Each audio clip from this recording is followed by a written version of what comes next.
E aí, meus irmãos, tudo bem com vocês? Mateus 5, versículo 13. Vós sois o sal da terra. Se o sal for insípido, com o que se há de salgar? Sal insípido não presta para outra coisa, diz o versículo, a não ser jogado no chão, lançado fora para ser pisado pelos homens. Olha só, eu queria refletir com você rapidamente sobre esse versículo, porque foi uma pergunta que durante muitos anos eu fiquei com ela na minha cabeça, sabe?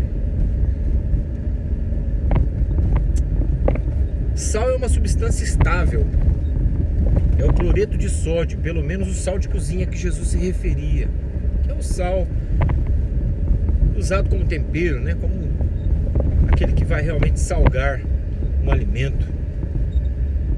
Eu trabalhei muitos anos em indústria química. Química é a minha formação técnica, minha formação tecnológica. E durante muito tempo eu li esse versículo e eu dizia: Senhor, mas como assim, cara? Sal não tem como ele estragar. Ele não se decompõe, a não ser por um processo de eletrólise, um processo químico. O cloreto de sódio é uma substância extremamente estável, ele não se decompõe. Como assim, Senhor? Ele perder o sabor. Sal é sal.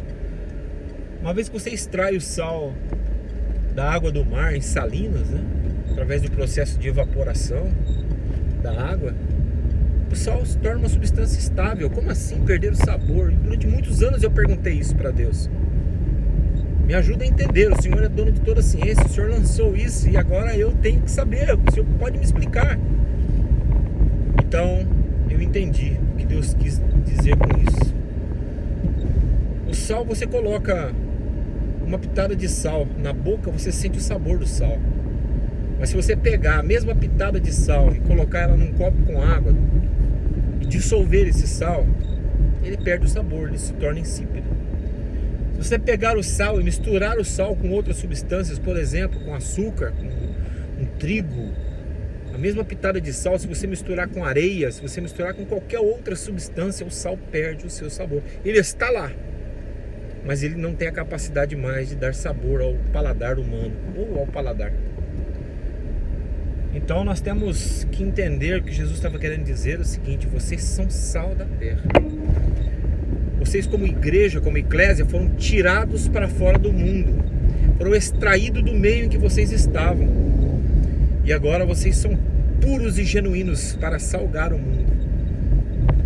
Se vocês se misturarem com outras coisas, vocês vão perder o sabor. Olha só que coisa interessante, sabe? E a principal função do sal nem é dar sabor, porque você consegue colocar sabor nos alimentos usando outras especiarias.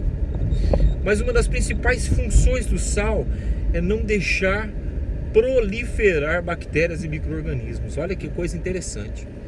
O sal ele tem uma propriedade chamada na indústria alimentícia de bacteriostático.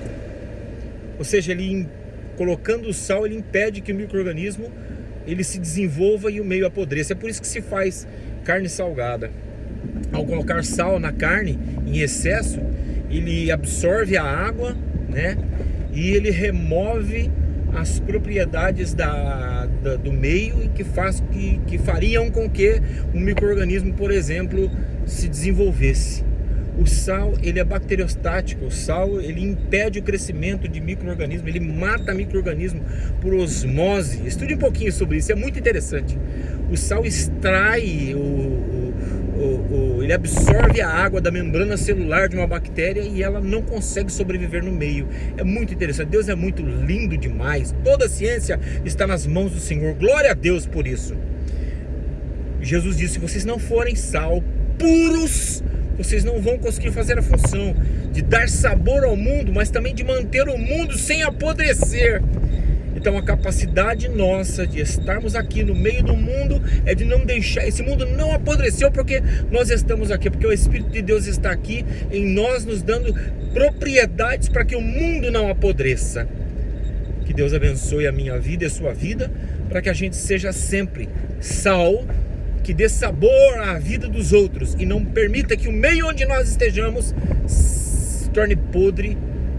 Agora, se nós formos insípidos, queridos, nós perdemos o sabor e as propriedades do sal. Nós não vamos servir para outra coisa, a não ser para ser jogado no chão e ser pisado. Deus nos proteja, nos guarde, nos dê essa sensatez em nome de Jesus. Deus abençoe, um grande abraço, um beijo no coração.